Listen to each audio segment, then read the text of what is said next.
o halda e ɓen ɗon yo ɓe yahu ɓe soodoya yo ɓe naɓan mo maakiti ton ɓe soodoya ɓe artira o yoɓa ɓe. Joni noon ɓay o nali inde nulaaɗo ko lolluɗo wonde ko Muhammadu holniiɗo on o nulani nulaaɗo o yamiri ɓe haldi ɓe fotti nulaaɗo yo yahu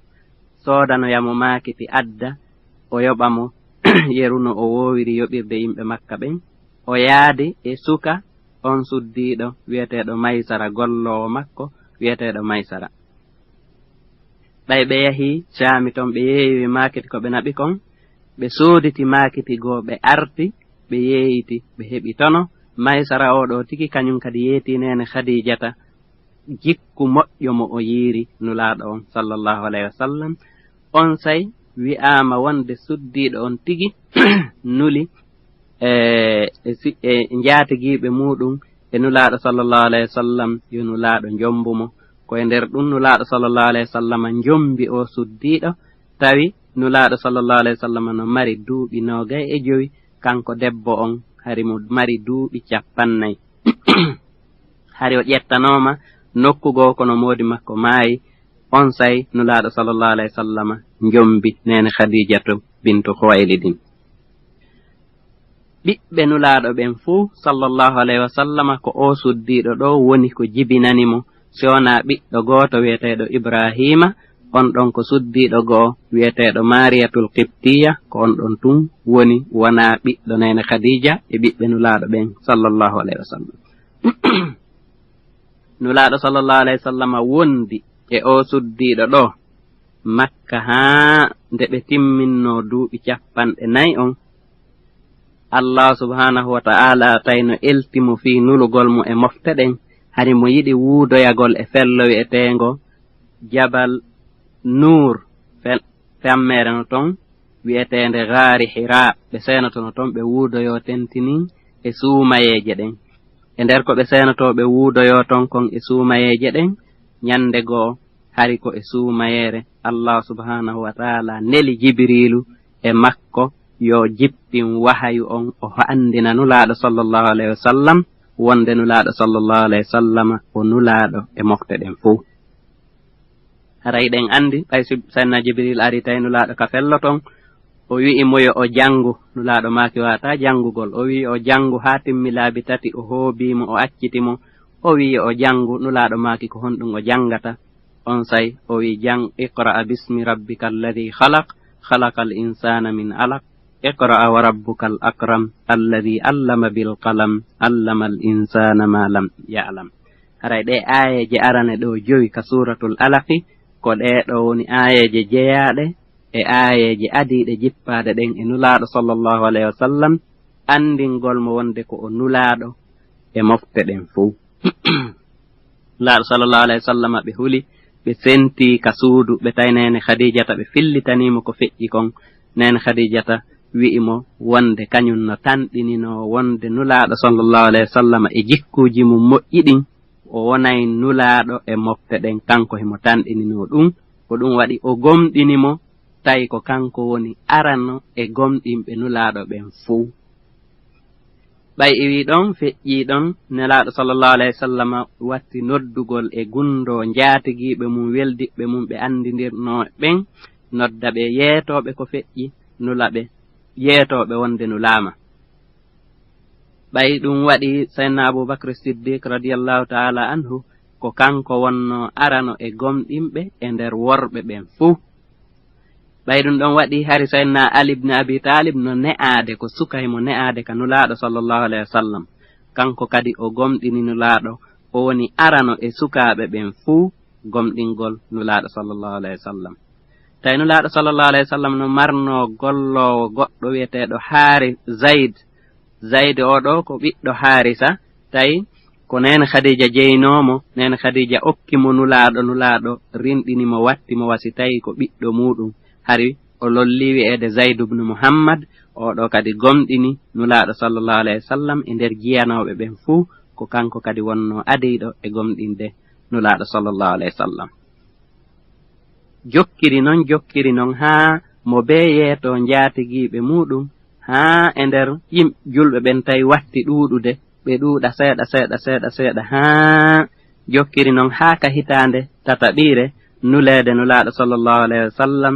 Allah subhanahu wa ta'ala yamiri nulaaɗo sallallahu alayhi wa sallam yo o feññin diina kan tawi ko arande laawol ɓurɓe gomɗinɓe nulaaɗo ɓen sallallahu alayhi wa sallam tawi ko yimɓe lo'uɓe ɓen ɓurno gomɗinde nulaaɗo sallallahu alayhi wa sallam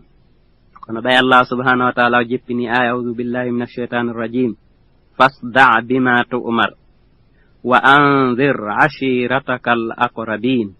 ɗe ayeje ɗo ɗiɗi ɓay jippike nulaaɗo sallallahu alayhi wa sallam wonde yo o feññin ko o yamira kon yo o mooɓu yimɓe gorol makko ɓurgol e ɓattade ngol o nodda ɓe o andina ɓe diina kan feññinana ɓe nulaaɗo sallallahu alayhi wa sallam noddi jama on fuu mooɓi ɓe ɓe maaki ɓe ene ko onon yo yimɓe makka simi yeetike on ɗo wonde wo'ayɓe men ɓen no ko ɓaawa fello ɗo ɓe faala arde ɓe piya en ɓe wara en on hooloto ɓe wi men jarri bo raalima fenande haa han on say nulaaɗo yeetiɓe a dey min komi nulaaɗo e mooɗon Allah on nulilan e mooɗon yo mi weltinir gomɗinɓe ɓen naatal aljanna mi hulɓinira yedduɓe ɓen naatal yiite wono bappirawo makko goo wiyeteɗo Abu Lahabi on wi'i mo tabban laka sa'iral yawmi ali hada jama'atana hoyne Allah halkima ñallal ngal fo an ko fii ɗum noddirta men ɗo on say Allah subhanahu wa ta'ala kanko tigi o yottani nulaaɗo o wi tabbat yada abi lahabin wa tab o jippini suratu on ngol fuu hollugol wonde o nanulaaɗo woni ko o wi konko kanko tigi on say heferɓe ɓen non joni andi hari diina kanko e gundo joni non feeñani jama on fuu heferɓe ɓen non watti hande kadi hendagol julɓe lo'uɓe ɓen letta ɓe tampina ɓe haa ɓe tampi nulaaɗo sallallahu alayhi wa sallam yamiri julɓe wonaɓe lettede ɓen wonde lanɗo no e leydi wi'etendi Habasha ɗum ko Ethiopie hande ɓe maaki wonde goɗɗo lorratake ka on ɗon woni haray julɓe ɓen yo ɓe geru ɓe fera ɓe yaha ton si ɓe yahi ton on sayno gasa ɓe heɓata lette ɗe hefere ɓen woni e lettude ɓe ɗen fewndo ɗo on say julɓe ɓen fuɗɗiri ni feriri ni iwi Makka yahi Habasha ton heferɓe ɓen faala yahande ɓe ton nuli immini worɓe ɗiɗo yo yahamɓe naɓi neldaje kono on lanɗo wiyeteɗon Annajashi Habasha ton o sali junnitude gomɗinɓe ɓen heferɓe yahannoɓe ton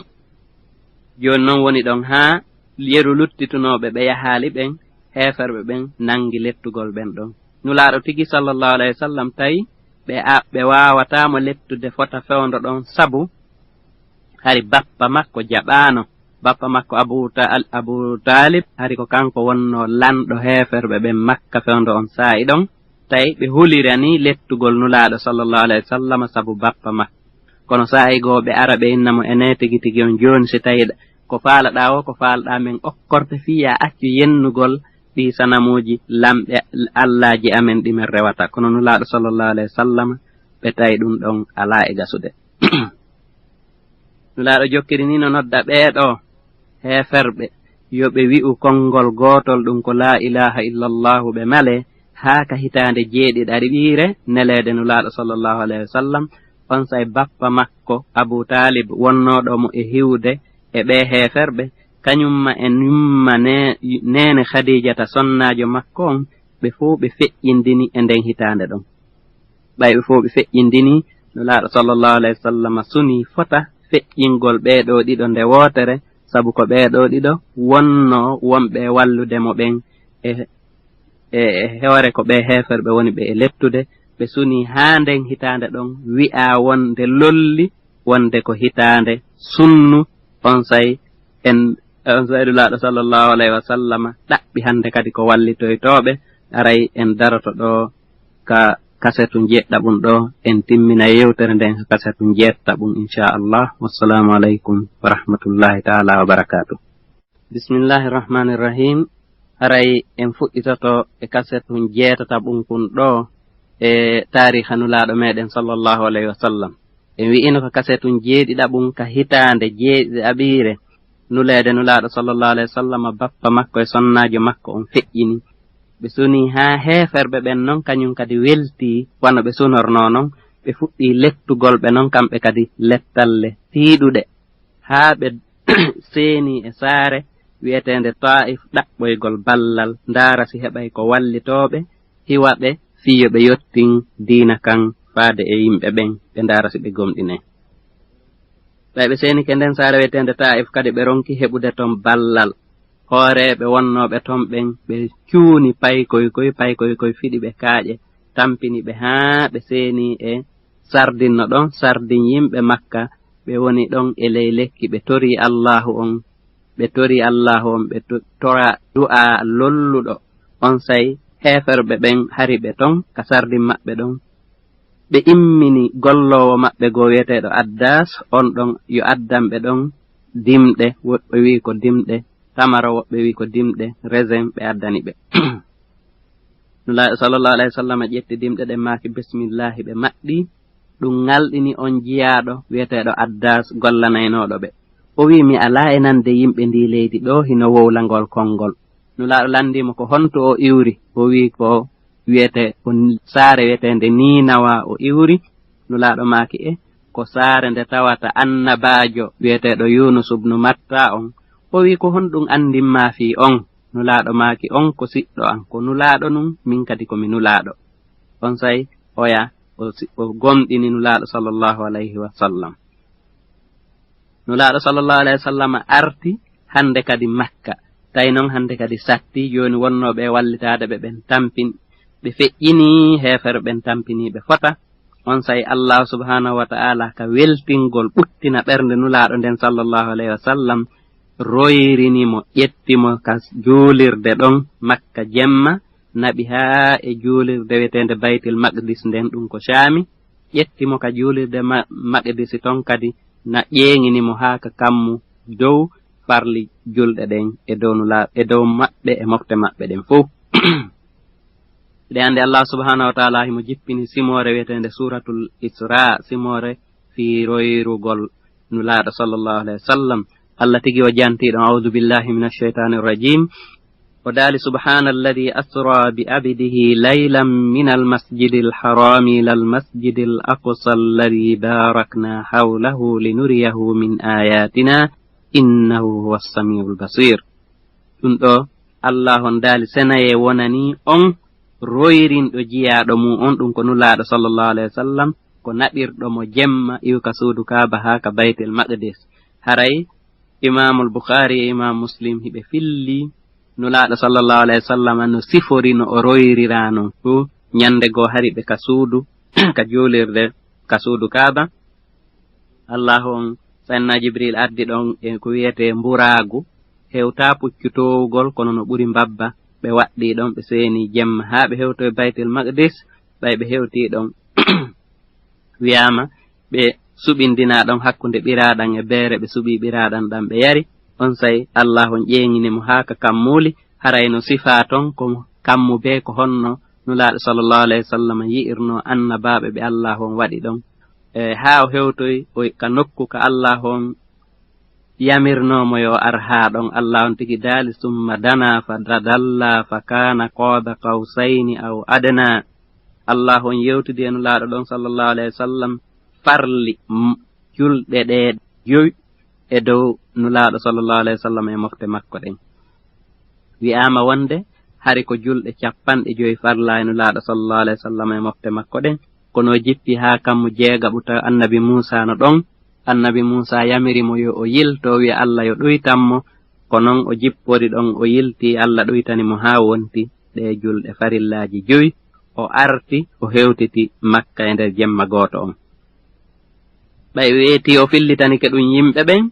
hande kadi ɗum ngalɗini yimɓe Makkayankooɓe ɓen haa ɓe wi kamɓe ɗum ɗon feƴƴiti jooni ka ɓe andi ɗon ɓe yahani Sayyidina Abubakar Siddiq ɓe wi o ar non o nana njaatigi makko hande feni fenaande nde fenaaka sifa muɗum haa han kamɓe ka ɓe yahata lewru ɓe arta lewru kanko o wi o yahi ɗum ɗon e nder jemma gooto o arti ɗum no ngalɗini ɓe Sayyidina Abubakar wi ɓe si tawi en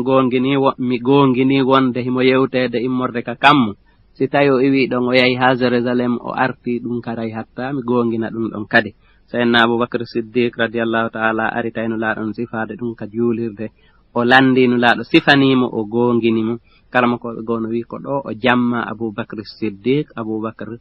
gonginɗo nulaaɗo sallallahu alayhi wa sallam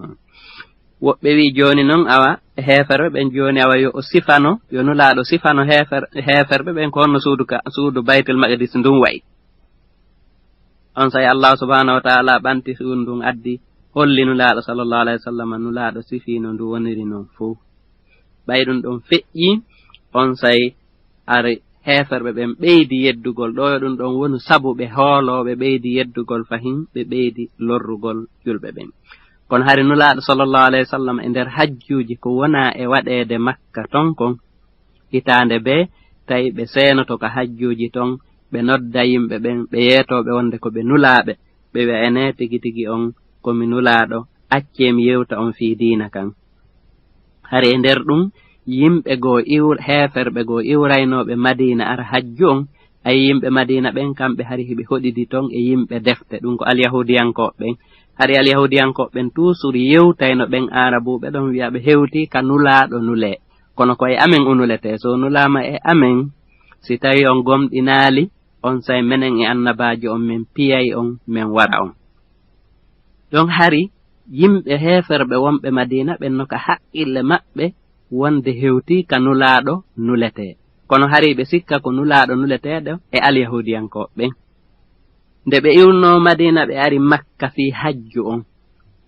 ɓe yiidi e nulaaɗo sallallahu alayhi wa sallam nulaaɗo maaki joni miɗo faala yewtude on mi andinan wonde komi nulaaɗo Allah woɓɓe maɓɓe wi he no gasa ko oɗo tigi alyahudiyankoɓe wonno e yewtude en joni wata ɓe ado en oɗo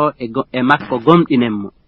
koni nulaaɗo sallallahu alayhi wa sallam fuɗɗi heɓugol yimɓe gomɗinayɓe mo e yimɓe Madina ɓen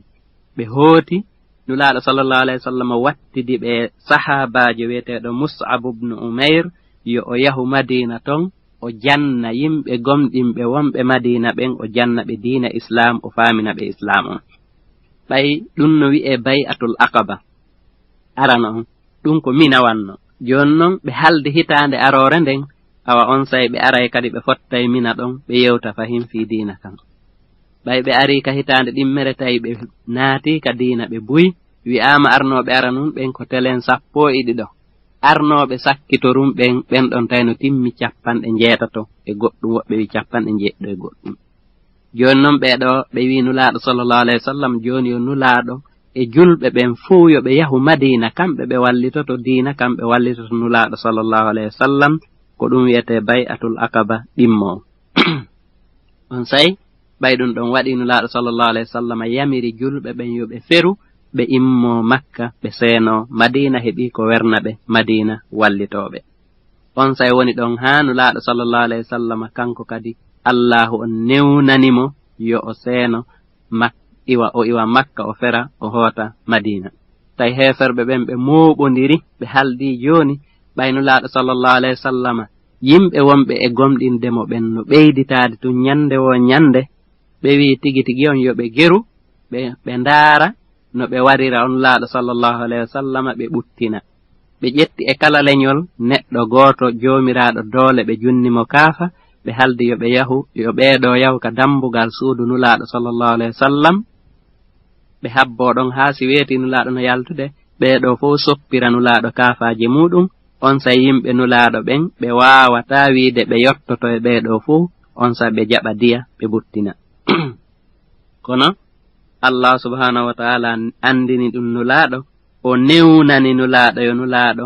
feru kañum kadi kañum sayyidina Abubakar Siddiq nulaaɗo yalti tawi ɓen no dari ɗon ɓe ƴetti kaaƴe mbulmbuldi woɓɓe wi'a ko koccuri ni ɓe wutti e maɓɓe ɓe jangi suratu Yasin ɓe fof ɗaani nulaaɗo yalti feƴƴi acci ɗon sayyidina Ali ibn Abi Talib yo o won ɗon o waalo ka danki maɓɓe o suddo suddare maɓɓe nden si ɗum feƴƴi woni ɗon balɗe o jonnita kalifuuji ko nulaaɗo sallallahu alayhi wa sallam halfinano kon fuu on say kanko kadi o fera o tawayeɓe Madina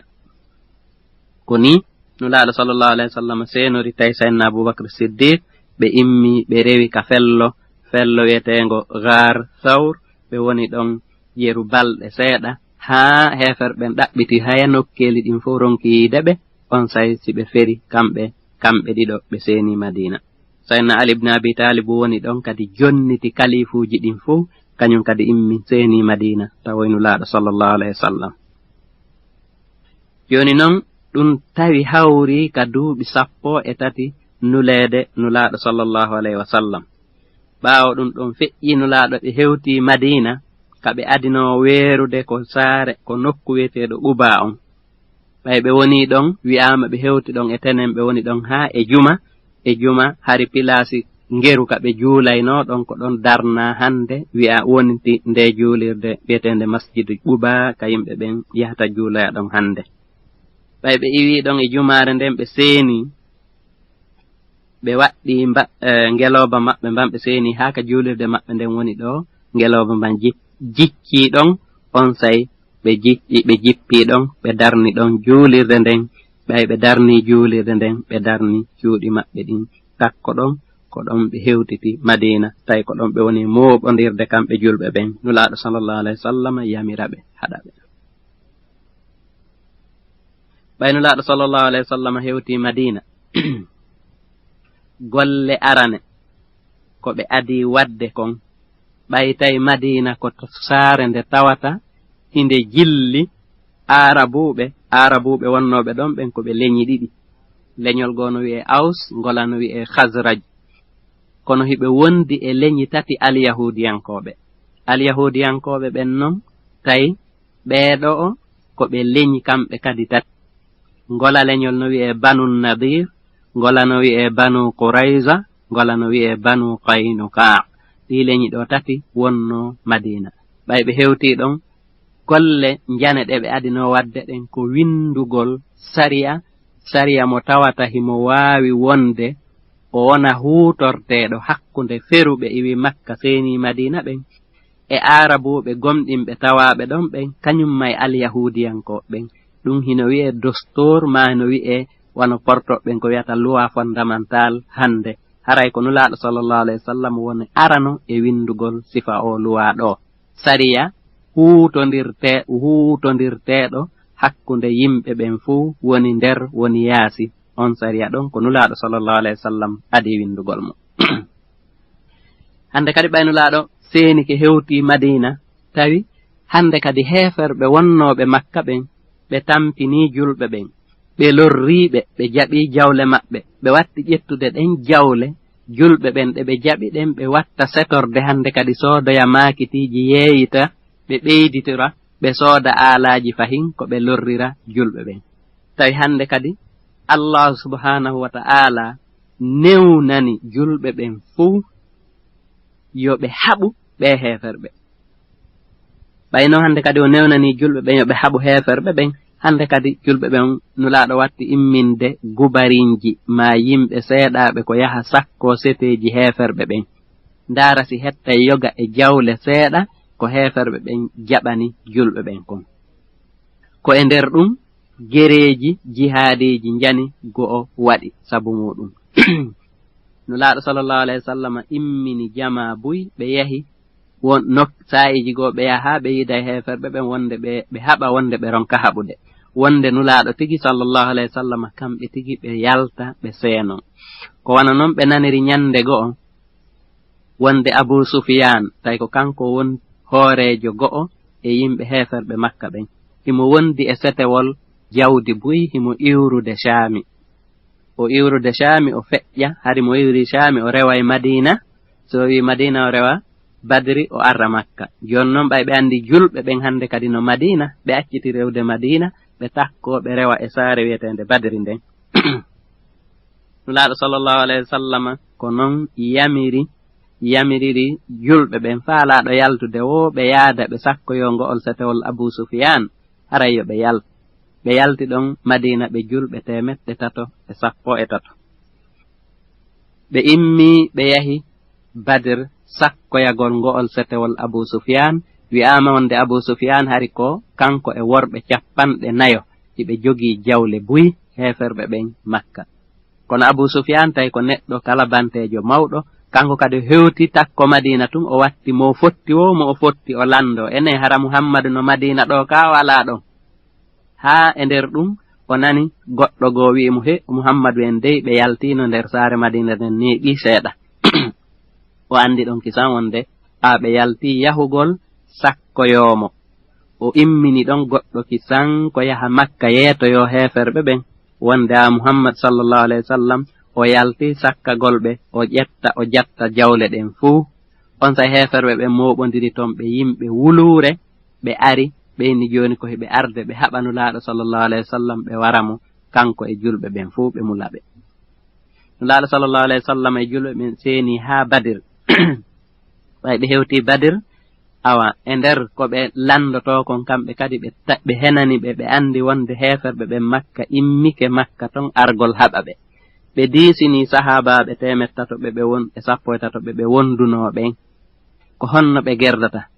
ɓe e inni ɓe wonde nelaaɗo joni awa kamɓe on ko nulaaɗo yamiri wo si ɓe haɓay heeferɓe ɓen ko nulaaɗo yamiri wo hiɓe tawti on say nulaaɗo sallallahu alayhi wa sallam maaki ɓe wonde Allah weltiniriɓe gootel e piiji ɗin ɗiɗi imma ɓe hawrodira e setewol Abu Sufyan ngol ɓe hendo jawle ɗen ma ɓe hawrodira e heeferɓe ɓen ɓe haɓa ɓe ɓe waɗa jihaadi ɓe haɓa ɓe ɓe foola ɓe kono hari yimɓe ɓen fof tigi tigi on ko faalano ko hawrodirgol e setewol ngol ɓay ko ngol ɗon ɓuri tanɗina wonde no ɓuri welde hettude kono Allahu subhanahu wa ta'ala tayna ɗum muuyi o hawrindini ɓe kamɓe ɓe 113 julɓe iwruɓe Madina ɓen e heeferɓe wuluure iwruɓe Makka ɓe ari ɓe haɓi e saare wi'etende Badr nden Allah waɗi setewol